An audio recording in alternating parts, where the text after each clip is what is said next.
going on, dudes and dudettes? Yes, may the 4th be with you. Happy Star Wars Day on today, May 4th, as they like to celebrate it.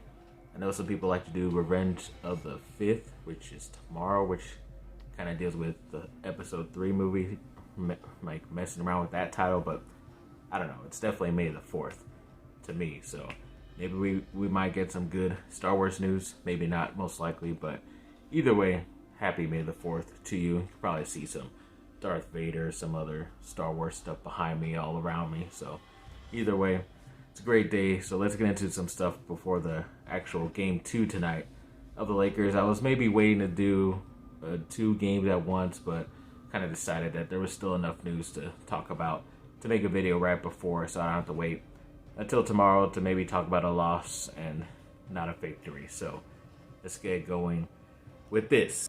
So the House of Victory has a couple new signings to their collective. They were able to sign Anthony Lucas, the defensive lineman who recently transferred before the spring actually to USC from Texas A&M. So that's a nice get for them as well. They're able to get him some more opportunities to make some money out there with ads and, getting his name out there. So that's pretty cool. Another player that wasn't on the football team is Skylar Fields, who plays for the women's volleyball team, which has always been kind of up and down, but there have been a lot of better teams out there for the women's volleyball team, so maybe she's one of the stars on there as well, so congrats to her. Then another offensive lineman got selected for the House of Victory in Jarrett Kingston. Once again, another transfer from out there in the SEC from Florida.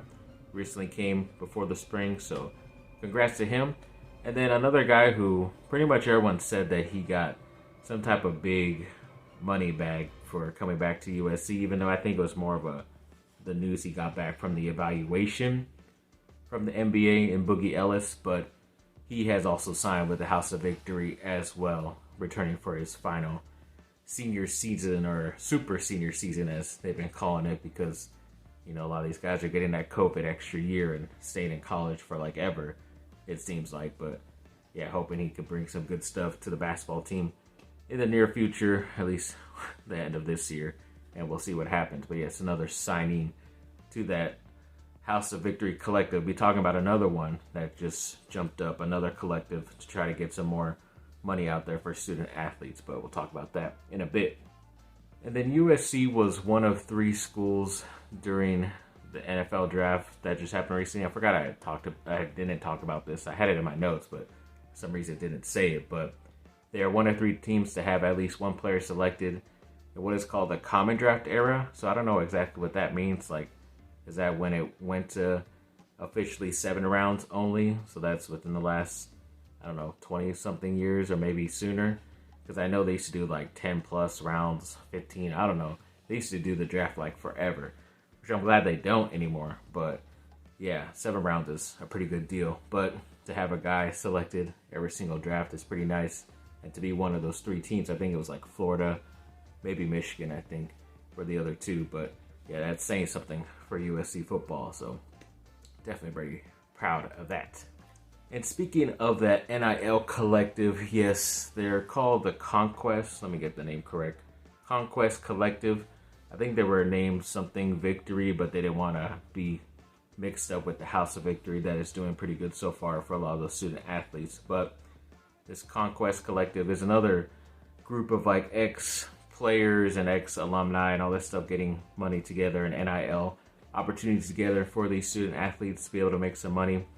I know a lot of like more recent NFL players and stuff are connected to this, like Juju Smith-Schuster, Dory Jackson, Hayes Pillard, Lendell White, guys like that. So that's pretty interesting to see why they jumped on this one and maybe not the House of Victory, unless that's more of like the older players and alumni that did that one. But either way, it's a nice thing. So I know USC is at least doing it the correct and legal way. I know it's not illegal anymore to pay guys out of high school to come to your school, but I know like the Oregons and all those other places like that who steal players from USC, especially like a very talented offensive lineman from modern day. It looks like he's going to end up going to Oregon once again because he's getting a nice bag, as they say.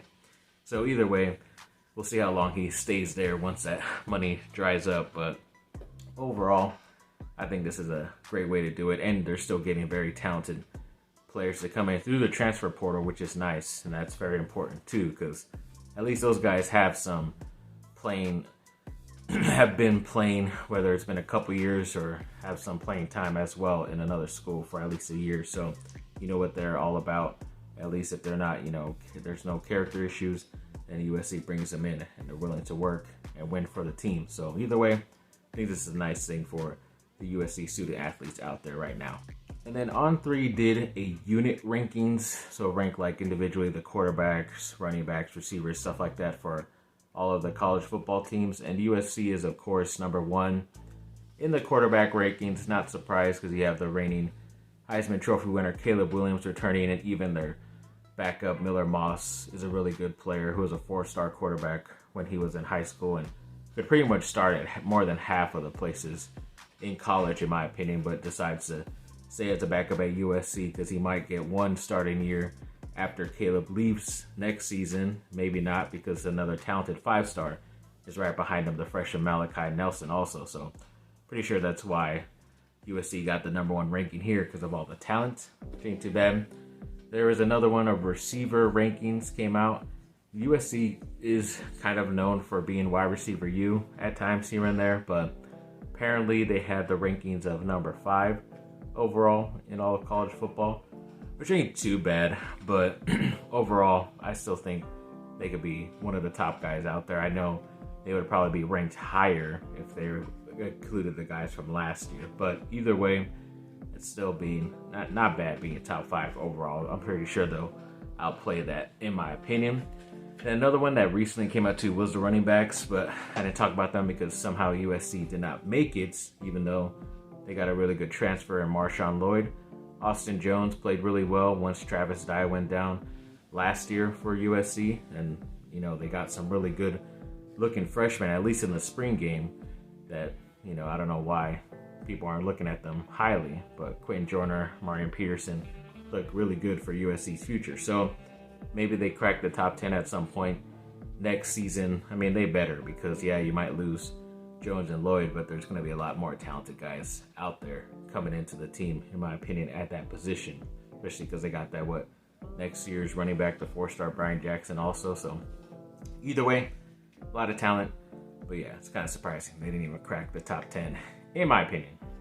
So apparently this is the first time in NBA history where every single numbered seed is into the next semifinals. So 1 through 8, any of those teams that were ranked there are into the next round after the first, which is pretty crazy. I think it's like Denver is number 1, Boston the number 2, Philly number 3, Phoenix the number 4, New York Knicks number 5, Golden State number 6, LA Lakers number 7, and the Miami Heat number 8. So that's pretty interesting. And even like the higher seeded teams, speaking of the Lakers and Miami, are leading or have at least won one game and taken home court advantage as well. So it's pretty interesting. Looking forward to these playoffs. I know I've been talking with my dad about it, but it's always been crazy. It seems like I can't watch, especially the Laker game, and how much hype has been going on with this Golden State Warriors, the Golden State Warriors and Lakers matchup. It's just, I can watch like halfway through, and